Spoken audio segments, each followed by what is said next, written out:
আজ আমি আটা দিয়ে মুসমুসে নিমকি তৈরি করব কিভাবে সেটা আপনাদের সঙ্গে শেয়ার করব। প্রথমে একটা বোলের মধ্যে আমি কিছুটা আটা নিয়ে নিলাম, তারপরে পরিমাণ মতো লবণ, সয়াবিন তেল আর কিছুটা হলো কালো জিরা দিয়ে এখন ভালোভাবে হাত দিয়ে মেখে নেব যতক্ষণ না তেলের সাথে আটাটা মিশে গেছে। এই যে এভাবে চাপ দিয়ে দলা পেকে যখন যাবে তখন বুঝতে পারবেন এটা মাখানো হয়ে গেছে।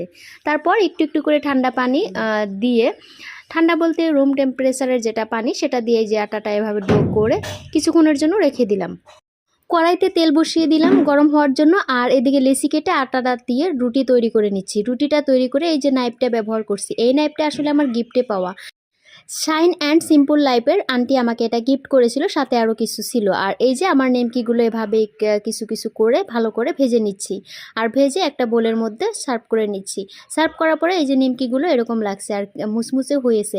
তো কীরকম হলো অবশ্যই জানাবেন, আর পাশে থাকার জন্য চ্যানেলটা সাবস্ক্রাইব করবেন।